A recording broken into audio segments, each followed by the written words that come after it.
তো এখন আপনাদের সামনে পরিচয় করে দিতে হবে। আমি অর্থাৎ 34 আমি আর মজুদ আমরা যখন গ্রুপ করে পড়তাম মুসলিম হলে একটা সেমিনার স্যার করেছিলাম, তারপরে এর আগেও একটা ক্লাসরুম স্যারের ক্লাস করেছিলাম। সেখান থেকেই মানে আমরা স্যারের যে ইনস্ট্রাকটিভ জিনিসগুলো পেয়েছিলাম, আমরা কিন্তু গতকালে সবাই চাকরি পেয়েছি, ঠিক আছে, অনুপ্রেরণা পেয়েছি।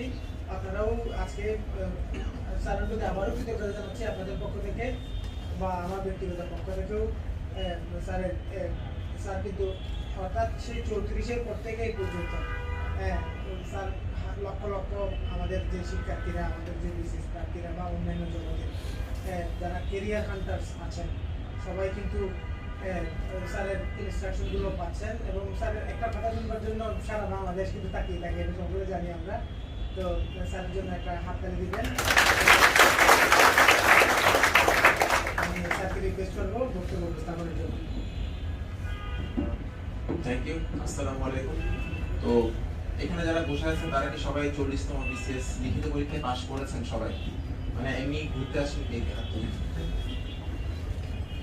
আচ্ছা, আপনারা কেন আসছেন? যারা ঘুরতে আসছেন আমাকে দেখেন গেছে, আমি চিড়িয়াখানার বান্দর। মানুষ বান্দর দেখতে যায়, কারণ আমাকে যখন বলে দেখতে আসছি তখন নিজেকে বান্দর বান্দর লাগে। তো এখন এই আজকের এই প্রোগ্রামে আসার পেছনে আসলে মূল ভূমিকাটা হচ্ছে মওদুদের। তো মওদুদ হচ্ছে আমার খুব স্নেহভাজন ছোট ভাই। মওদুদ আমাকে কালকে ফোন করার পর বলে যে দাদা একটু কথা বললে স্টুডেন্টরা একটু ভালো লাগতো বা উপকার হতো। আমি বলছি আমার কথা তো ওরা শোনে সবসময়, আর কি নতুন করে বলার মতো আসলে তেমন কিছু নাই। আর এখন কি আসে না আসে আমি জানিও না, কারণ আমি এগুলো নিয়ে এখন কাজ করি না। আমি এখন মাঝে মধ্যে প্রেমের কবিতা লিখি আর কি, বেশি কিছু না। আমি ভুলে গেছি আসলে এগুলো নিয়ে কাজ করি না। 36 পর্যন্ত কাজ করছি, এরপর কাজ করি। তো তারপরও আসছি, মওদুদ আসতে বলছে তাই। আর আরাফাত ভাইয়ের সাথে পরিচয় ছিল না অবশ্য, তবে আমি ওকে দেখছি কোথায় দেখছি কনফিডেন্সে ক্লাস করছি, স্বপ্নে না এটা শিওর, কিন্তু কোথায় দেখছি মনে নাই। আচ্ছা, তো স্বপ্নে দেখার সুযোগ নাই, সুন্দরী মেয়ে হলে একটা ব্যাপার ছিল। তো যা হোক, মওদুদ কথা বলতেছিল, আমি আমার জয়ার কিছু আপডেট দেখতেছিলাম, কি লিখছে না লিখছে, কারণ আপনাদের তো বিনোদন দিতে হবে। সো জয়া কি করতেছে আমার জানতে হবে, না আমি লিখবো কিভাবে? আপনারা খুব এটা নিয়ে অনেকে ইন্টারেস্টেড, এটা আমার ভালো লাগে। পারবো না সেটা সবারই ভালো লাগে। যেটা বলতেছিলাম, তো মওদুদ বলাতে আমি আসছি মূলত আজকে এখানে। আরেকটা কথা বলে নেওয়া দরকার, সেটা হলো আমি এবং মওদুদ আমরা কিন্তু আজকে এখানে আসছি কোনো ধরনের টাকা পয়সার বিনিময়ে না, মানে আর্থিক সুবিধার বিনিময়ে আসেনি।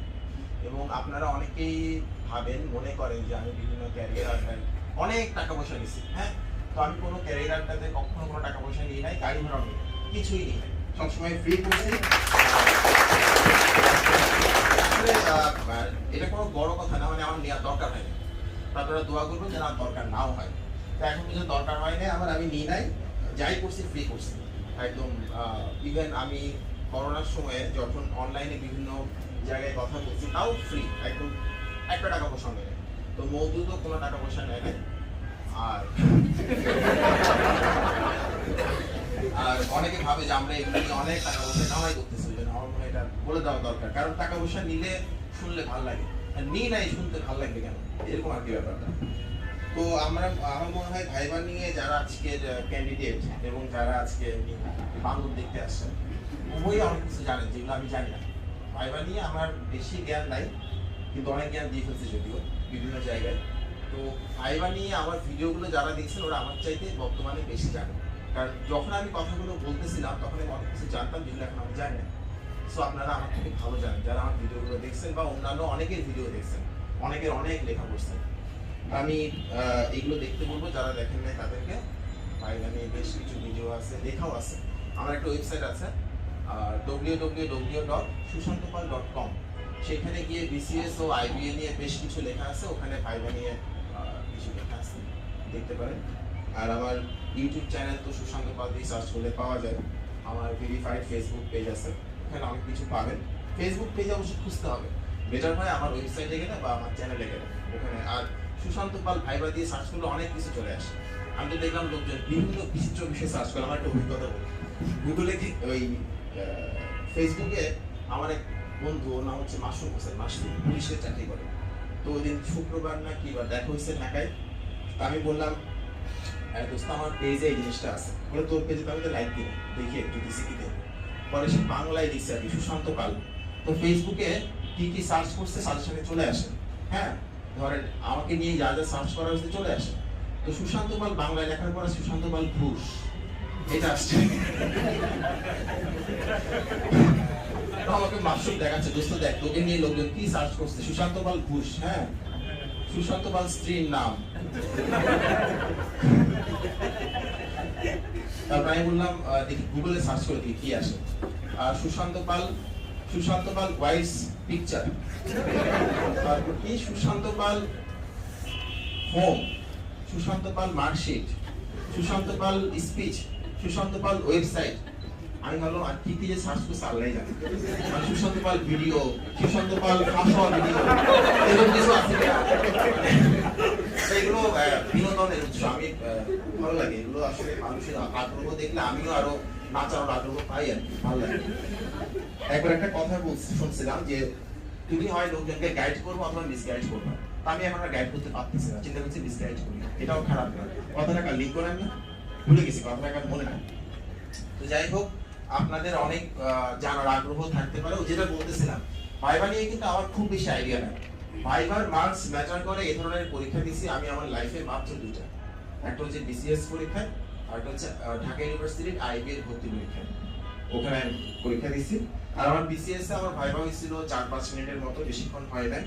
আর আইবি এর ভর্তি পরীক্ষাতে প্রায় 18 থেকে 20 মিনিটের মতো ছিলাম।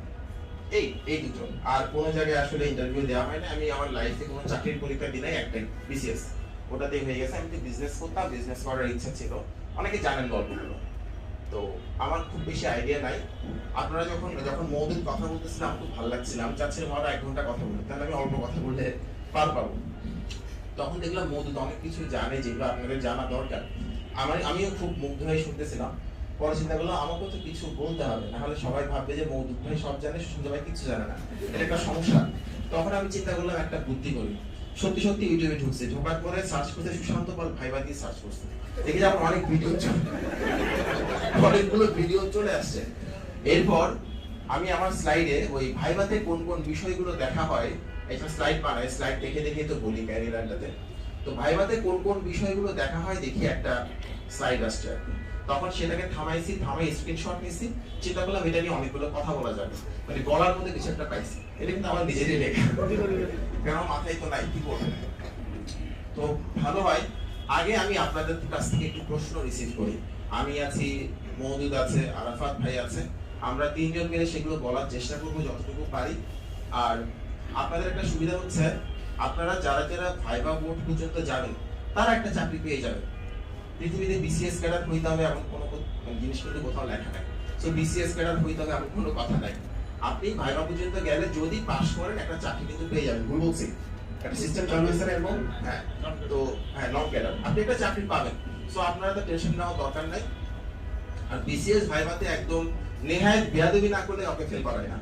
আর ওখানে গিয়ে বেয়াদবি করার মতো সাহস যার আছে তার বিসিএস চাকরি করার দরকার নেই, তার অন্য চাকরি করলে ভালো হয়। আমার এক বন্ধু ছিল, ও কিন্তু রিটেনে অনেক নম্বর পাইছে, 623 পাইছিল কোথায় রিটেনে। ও কিন্তু ভাইবাতে গিয়ে ফেল করছে।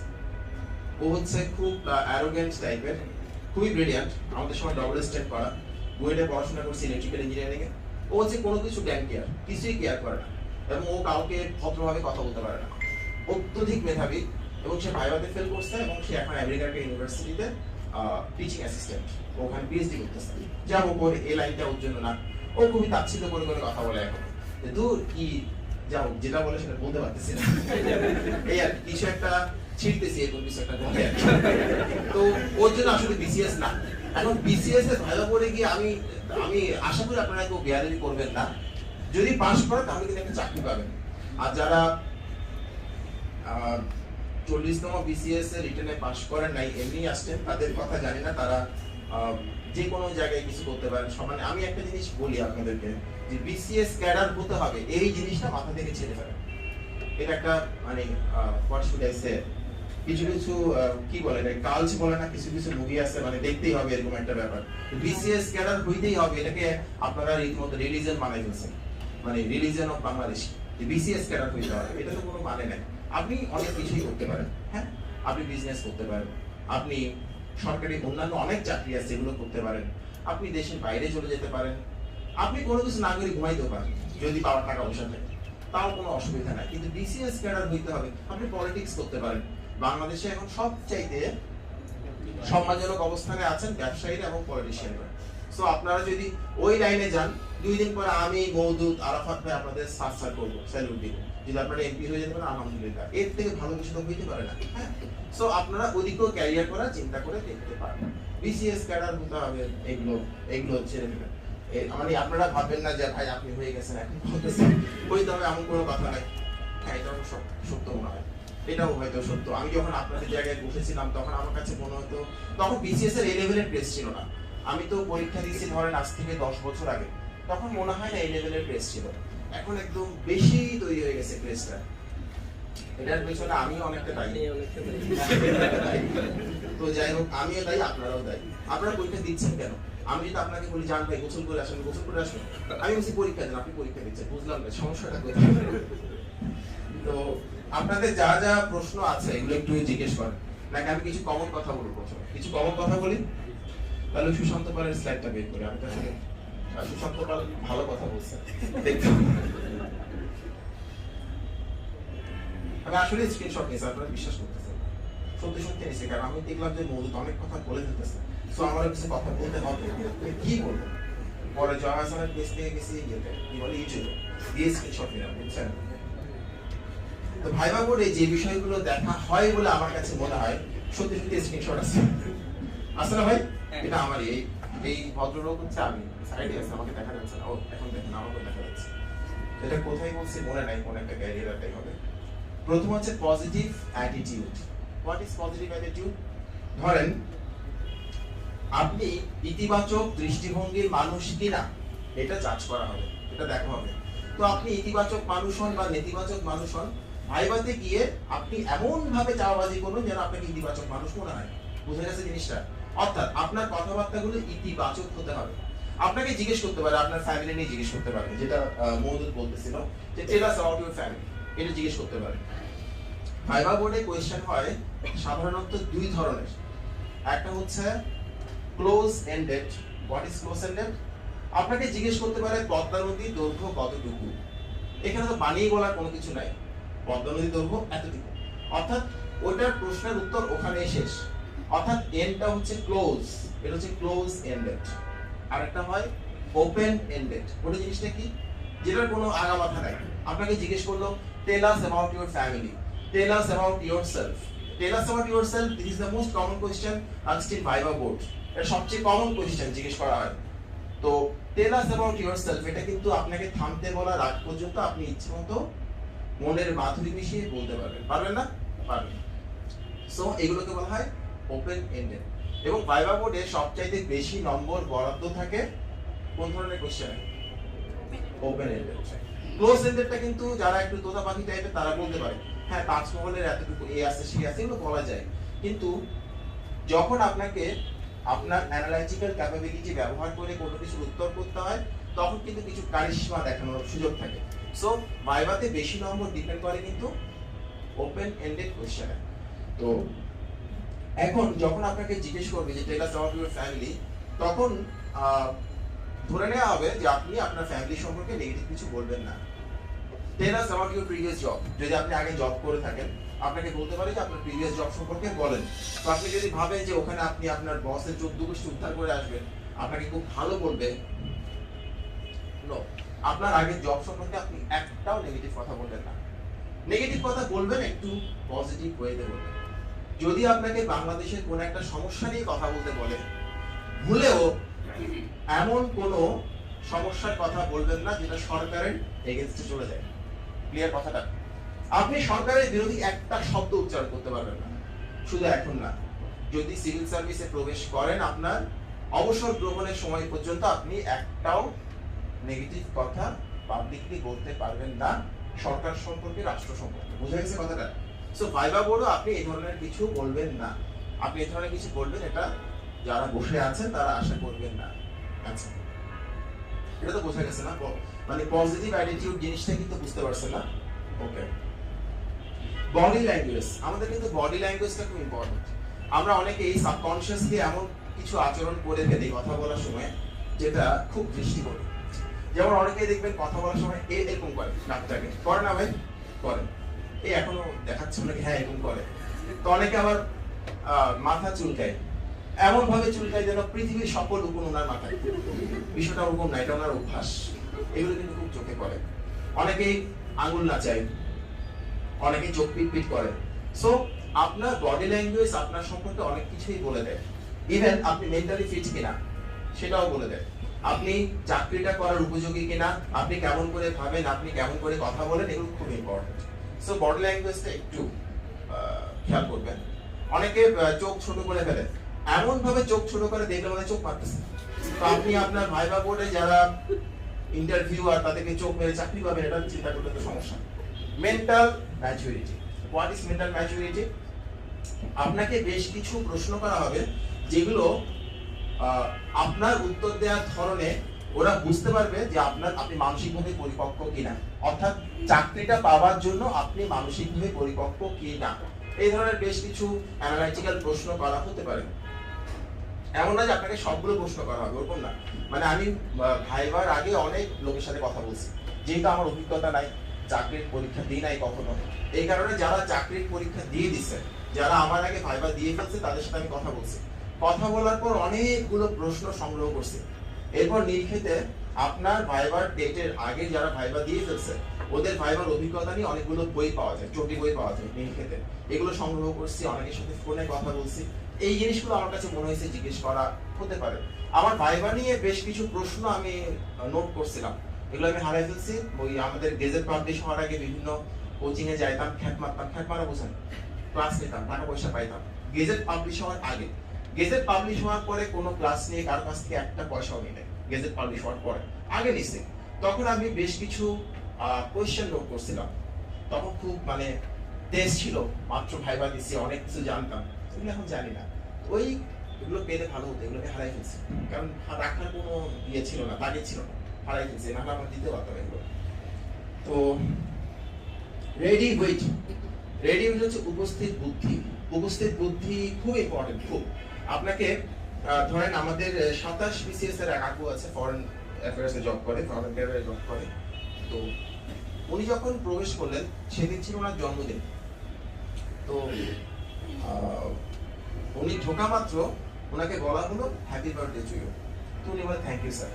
তো বসতে বলা হলো না, বসতে বলার আগেই ওনাকে জিজ্ঞেস করা হলো what do you do on your birthday usually, আর তুমি তোমার জন্মদিনে সাধারণত কি করো? তো ওনার উত্তরটা ছিল আমি আমার জন্মদিনে I usually plant a tree on my birthday, আমি সাধারণত আমার জন্মদিনে একটা গাছ লাগাই। তো ওরা খুবই খুশি যে এই মেয়েটা এত ভালো, জন্মদিনে সে গাছ লাগায়, পরিবেশ নিয়ে কনসিয়াস, খুব ভালো। কিন্তু মজার বিষয় হচ্ছে ওই আপু তার সারা জীবনে কোনো গাছ লাগায়। তো এটা একটা উপস্থিত বুদ্ধি। এইরকম অনেকগুলো বিষয় থাকে যেগুলো ভাইবা বোর্ডে ঘটতে পারে আপনার সাথে। যেমন আমাদের 22 BCS এর আরেক কর্মকর্তা, উনি পররাষ্ট্র ক্যাডারে, ওনাকে জিজ্ঞেস করা হয়েছিল আপনি BCS ফরেন অ্যাফেয়ার্স কেন ফার্স্ট চয়েস দিলেন? ওনার উত্তর ছিল যে স্যার আমার দেশ বিদেশ ঘুরে দেখার অনেক শখ, কিন্তু আমার বাপের অত টাকা পয়সা নাই, এখানে আমি জব পেলে আমি ফ্রিতে ঘুরতে পারবো, এই জন্য। তো উনি কিন্তু চাকরি পেয়েছেন, কারণ ওটা ছিল একটা অনেস্ট কনফেশন ছিল, এটাই ছিল সরল স্বীকারোক্তি। আচ্ছা আমরা একটু আদান দিচ্ছে না 5 মিনিট কথা সামনে, মানে কথা কি ঠিকঠাক বলছি, উল্টা পাল্টা বলছি? ঠিকঠাক বলছি, একটু ওয়েট করুন।